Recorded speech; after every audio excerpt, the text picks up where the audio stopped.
Okay, we are live. Hey, everybody, it is Blair Lee, career strategist, joyful lifestyle coach. Welcome to our live video today. We actually have an awesome guest who is someone who I am very proud and happy to have in my life, Ed Carlton. Say hello. Hello, everyone.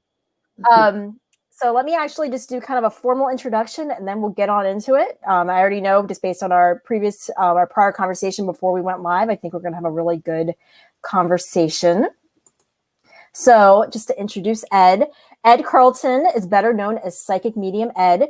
He's a professional psychic medium and energy healer. When he connects with past loved ones, he uses clear sight and empathetic abilities to feel the bond.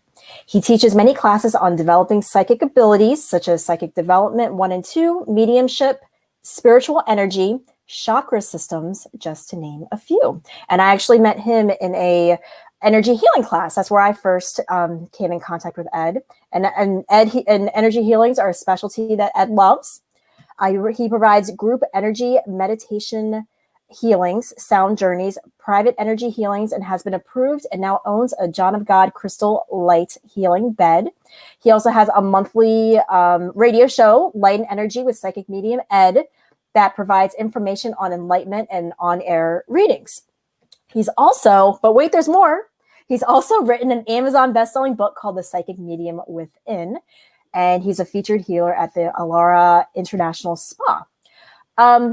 So there's a lot to dissect there, but I think what I really hone in on is the energy aspect of what you do. I think people can be blinded or kind of, I guess, stereotype the word psychic. So I don't know if we necessarily want to talk about the fact that you are a psychic, but that's part of what you do, and that's a big part of what you do. But it's the energy that you feel that I think is really huge. So I'd love to even kind of dig into that a little bit more. Everything is energy, and it starts with energy. We are energy, and so as we tap into that energy, we can go and expand from there. But when we start with the basics, everything, emotions, feelings, what's going on in the world, we are particles of energy, and that energy has information. And when we can tap into that or understand that, then we get the broad spectrum of everything. And so that's where it becomes beautiful and amazing. The world becomes that incredible. Is it easy to tap into your own energy? Like, is that something that we all have the ability to do? We do, and it's easier than we think. We make it harder than it actually is. I always say, intuition and spiritual abilities or psychic abilities are a connection to the soul. When we can quiet the mind and listen to the soul, it's a soul connecting with another soul. And when we can quiet the mind and let the soul, do the talking, so to speak, then it becomes very easy. Before we have this body, we have the soul when we come into this world. So just allow yourself to just be very natural and allow. We all have that intuition or that, that abilities, that energetic abilities. How many times have you walked into a room and someone has had an argument and you feel the tension and you feel the heaviness in the air? Yeah. And that is that feeling, that energy. We've all done, or we've all met someone that we are feel a strong connection with, or the opposite, we don't feel comfortable with. That is the energy that you are feeling. You don't even have to have a conversation with them. You naturally feel good, or you naturally want to stay away from them. You're feeling that energy, and we all do that on a very natural basis. And that actually, you bring up a really good point here that I really want to point out. And I think it's really important, especially on the LinkedIn platform specifically, which is career and job focused. And, in that type of environment, I think a lot of us try to override our intuition with common sense and reality and making our career choices or whatever it is that, or just even who we want to do business with, who we want to partner with. We may look at a sheet of paper where we did a thorough analysis, even though our heart or our gut is saying, oh, do you really want to do this? Does it really make sense? But we override it, or we override our intuition. I mean, can you speak to that a little bit?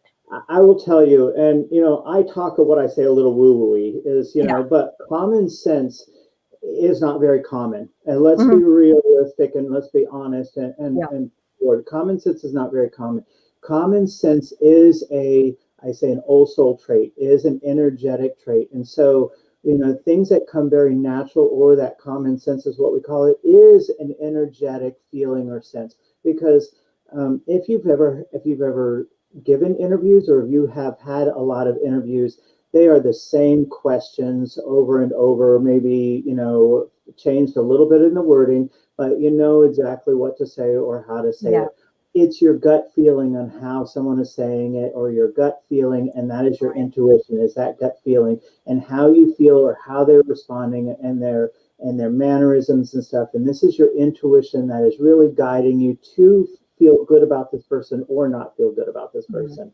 And so that's the energy that you are picking up between yourself and that person, and that is your intuition. And most people don't recognize that, as they think of it as kind of, like you say, common sense.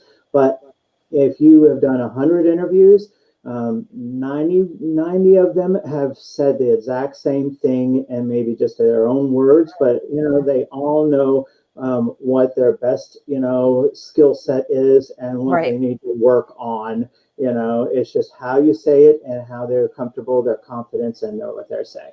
I mean, there's several actually different aspects of this that we can look at. When you have an interview and you have two people interviewing, usually we're talking about like the interviewee, the person who's interviewing at a company or whatever. They're coming in there, their goal is to get the job. They want to say whatever they need to say in order to get that job, and they've practiced. And so, and again, I think that's overriding intuition, because they're trying to say what they think they need to say. Now, the person who's doing the interviewing, so the interviewer who's talking to this interviewee, they come in, I guess, basically many times, it depends on who they are. Sometimes they are more, trying to find that right fit. And that's where that whole culture fit, you're just not the right culture fit. And that could have been an intuitive, thing to say, but then people take offense to that, obviously, because it's like, well, why do you think that? Like, how do you, but it was more of an intuitive thing. But then you also have the interviewers who will talk to interviewees and just go through like a list of questions and ask mindlessly, and just wait to see if they can just check the boxes. So, I mean, I think actually what we're talking about now is even a different approach to the interviewing process in order to find that right aligned fit within corporate jobs. Yes, but it is also about the engagement, as either the interviewee or the interviewer, the engagement, and how you can connect with that energy of that other person. And so, do you have any suggestions on how people can do that? Because I mean, this is not normal talk that we're having right now. Yeah. And it's like, this is very important, because I think if people connect with this type of energy, they're going to put themselves in such a better position in the job search process, or just in their career in general. I think, like you said, practice and make yourself feel very confident about that. One of the best things about this is, I think most people get very stressed or nervous about going into an interview, and that's very common, but stress is a very big deal for most people. Trying to relieve that stress is a very important thing. And stress in your life, always know that we have the ability to change our future, but our future is also written at the same time, and so the outcome is always done, and so it's nice to know that I have a little bit of a public speaking. I don't like to get in front of people too much, because I get very nervous. But I have realized, as I continue doing public speaking, that if I fumble, I've already fumbled, so to speak. And so I go out there going, if I've already messed up, if I'm going to go out there and mess up, then I've already done it. So I just might as well relax and go and do this. And just go and do it, and let it happen the way it's going to happen. I mean, and so stop trying to control it, because controlling it just makes it worse. So just that's where all the stress comes from, is because we're trying to control the scenario and the situation. But there's only so much we could control of ourselves, and then we also are interacting with other people who have their own ways about doing things, and I mean, you have no idea what they're going to come at you with. You don't know. Exactly. And so control can be a very big illusion. The only thing that we can control is ourselves, and that's where most stress is. We worry about our bosses, we worry about the outcome of certain things, and or whether we like our job and stuff like that. It's about ourselves, and what can we control? We control our feelings, our emotions, and what can we do in finding happiness and stuff like that. And so it is really about controlling only the things that we can do, our own feelings, our own emotions, and how can we control it if we're not happy with a certain situation, then to change that. And so don't worry about how they respond, worry about how you feel and engage in that part. Do you have any, I guess, suggestions on how to approach that? I mean, would this be through meditation, or are there just any breathing exercises? I know, again, I want to kind of delve into like the energy healing aspect of things. Are there things that we can do to manage our energy just even in our own homes? There's a lot that we can actually do. And it's funny because we take certain things that with a grain of salt. We do things on a very natural basis that without the intent. We breathe deep. When we're upset, we take a couple deep breaths. When we're angry, you've heard people say just breathe. Take a deep breath, and that releases energy from our body. It relaxes what we call the aura energy. And so if we just kind of take a couple deep breaths, then it makes us feel better. If we set that intention of doing it, it makes it even stronger. So, we take a couple of deep breaths. When we're stressed out, we just naturally, yes. And as you're saying that, I'm like, I want to breathe, but I don't want to be so obvious that I'm doing what you're saying. But when we're stressed, I have a 14-year-old, and when he gets stressed, he does his huffing, so we naturally huff when we're stressed. And we don't realize we do it, but it's a way for our body to release stress and anxiety. And so if we set that intention of doing it, controlling the breath, then it releases more of the stress. And so don't let your body to relax the stress. You set the intention and it releases more, and so and everything you're saying doesn't cost a thing. It doesn't cost a thing. It's not like you're saying to go get some random contraption. You're not saying to get some oils or moisturizers or whatever. This is truly just internal, and the control that you have over yourself. And that's so powerful. And that's probably 80% of managing ourselves is for our breath. Our breath is powerful. It is a power of intention, and there are certain things that have a higher vibration, is what we call it, has an energy within themselves, like plants. Plants in the house have an energy, and it helps clear lower vibrations or negative energy, and so it freshens the air.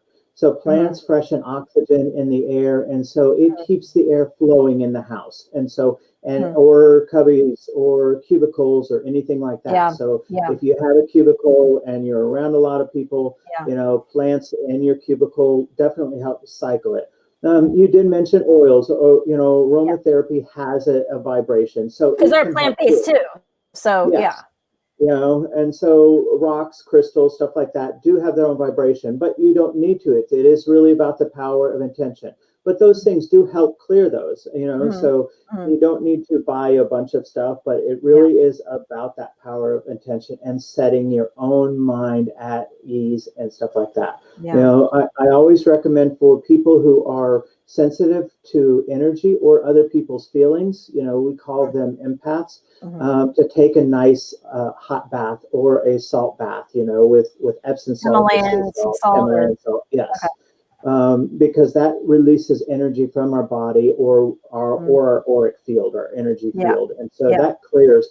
Showers are okay, but does not release as much from our energy field. I may do that tonight then. I mean, there's so much, and let's kind of get into this. I mean, there's so much energy going on in the world right now, and I know I'm feeling it. I know before we got on this call, I know you had told me you were feeling it. What the heck's going on out there? Like 2020, 2021, like what the heck?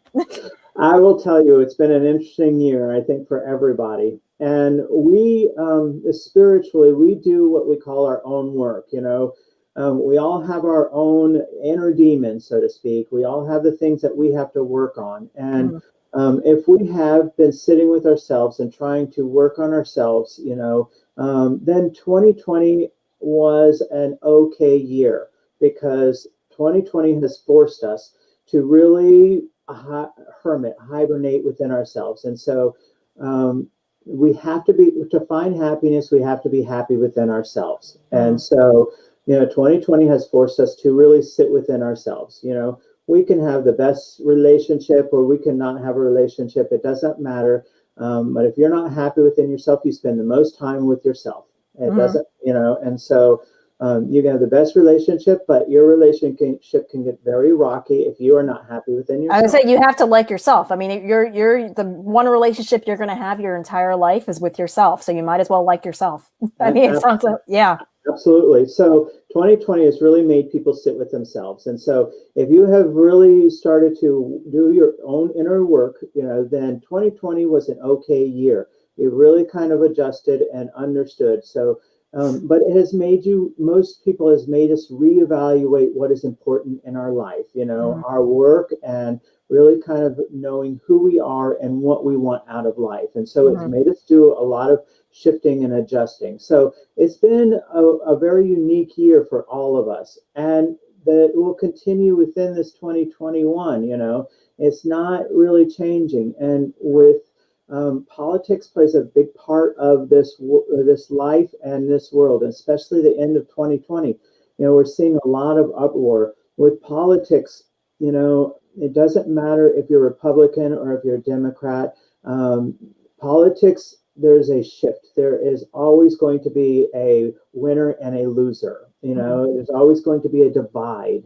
And so we have to be compassionate with most people, because it doesn't matter what your viewpoint is. Someone's going to be hurt, or someone is going to feel a loss. And so because that's the way it's set up. That's the way the system is. I mean, yeah, there's no in between. Yeah, and so we're not listening to each other. We're kind of really butting heads. And so right now, we're always, the new year. We're always very excited about a new year because it's a new dawn, a new beginning, a new hope. But right now, we're feeling a very harsh, energetic shift because it doesn't feel very hopeful right now because we're real kind of still butting heads with a lot in this world. So. People might feel their energy really battling, right now, feeling a very harshness, within themselves, and a very hard, that's going on. And so just be generous or kind to yourself right now, because right now, it's not settling right now. And, with everything that's going on in the world, it's not going to settle for at least a couple more weeks. And so, honor those emotions. Honor those emotions, breathe during this process, and understand, as you had actually told me before we got on the air, that we're not alone, and this is a thing I know, especially with something like politics and with the energy that's going on with 2020 and all the changes. A lot of us don't talk about what's going on because we don't want to trigger somebody. We don't want to get into an argument, unnecessarily. And so it's like, just to understand that regardless of what your viewpoints are, like, we're all kind of going through this energetic shift right now. And so it's important for us to, I guess, recognize that and give ourselves some grace. Yes, absolutely. Grace is a beautiful word for that.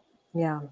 So any other, suggestions or anything else, like in terms of what's to come in 2021, like any suggestions, I guess, from the holistic perspective, as our society as a whole, on things that we can do? Well, I think holistically, I think a lot of people were really hoping that 2021, the ball was going to drop and everything was going to be okay. Back to normal, back to the way it was before. Yeah, like the movie Annie, the sun is going to come out tomorrow, and everything's going to just be beautiful. We're recognizing that that's not going to happen. And it doesn't just kind of change like that. So and this year is going to be a big change. But the beginning of the year, all the way to probably about the summer, it's going to feel kind of like what it feels now. It's going to be a lot easier, but as the pandemic itself starts to shift and lighten up a little bit, it's going to get a little bit easier, but we still have the economy and everything that we still have to work on. So it's going to take a little bit of time, so relax, buckle down.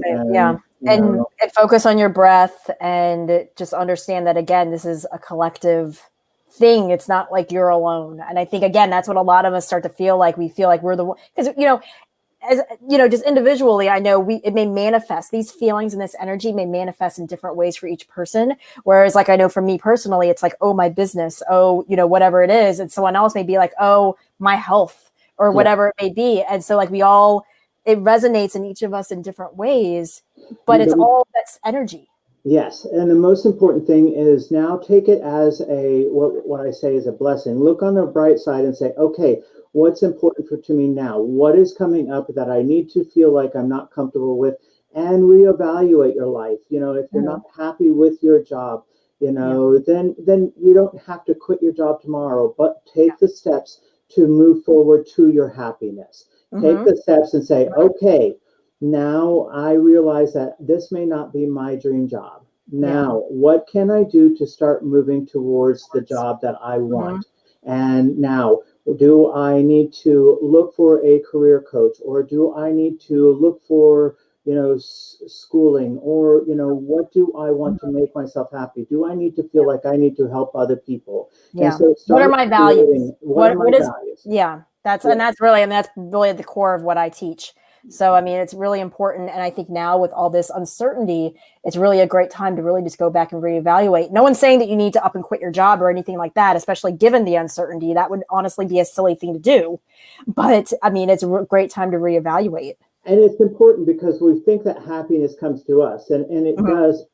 We have to take a step towards happiness, and happiness takes a step towards us. And happiness doesn't move to us and all of a sudden we're happy. Yeah. You know, we have to take the steps to move towards, you know, and then happiness moves towards us. See, there's what so many people think. Yeah, you just sit and you meditate, and all of a sudden you're just going to get a jolt of happiness, and you're going to be, you know, everything's going to be good. I mean, it takes action. It takes action it takes very intentional action to create the clarity that then draws towards you.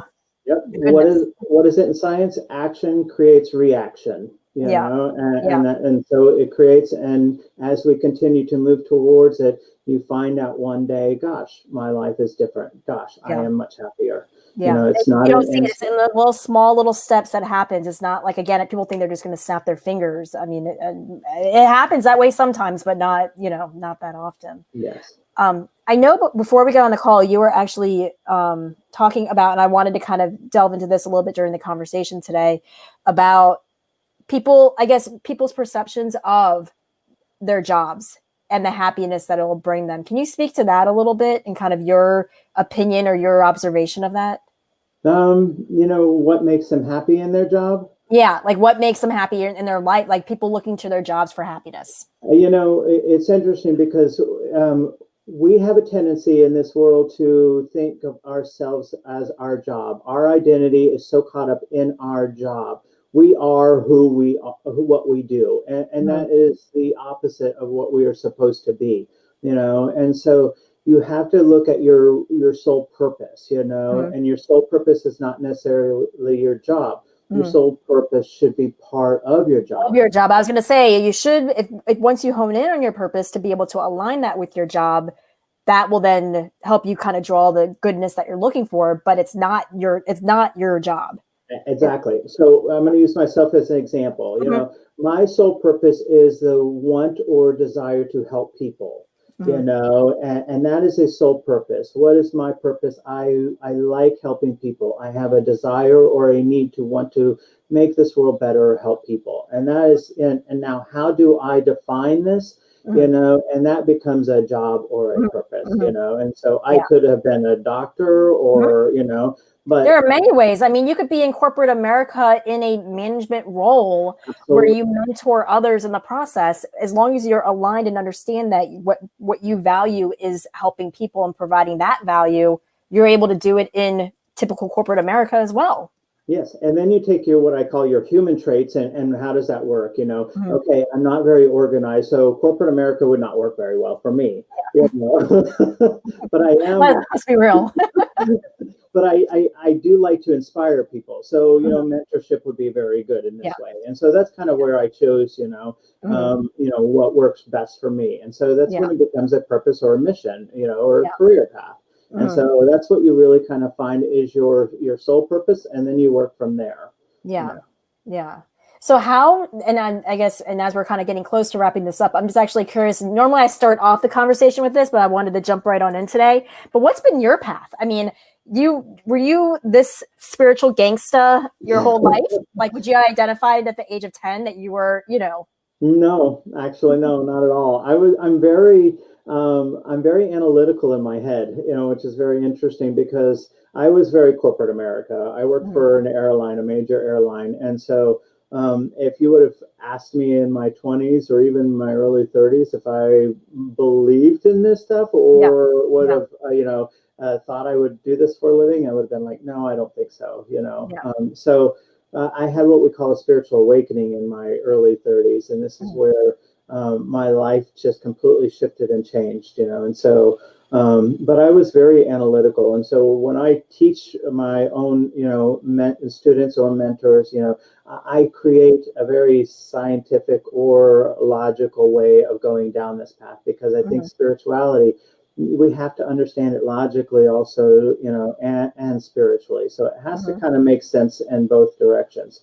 So Mhm. it's very interesting, but no, I wouldn't say that I was always sensitive to what an empath is, somebody who really connects with people or absorbs what we say, other people's feelings or emotions. So I could always tell when somebody was not happy or sad or Mhm. sick or didn't like me or those kind of things, Mhm. those feelings. I could always tell those things. So I was sensitive to that. But, what we say as psychic, I never thought that was psychic. Yeah. I thought everyone was kind of like that.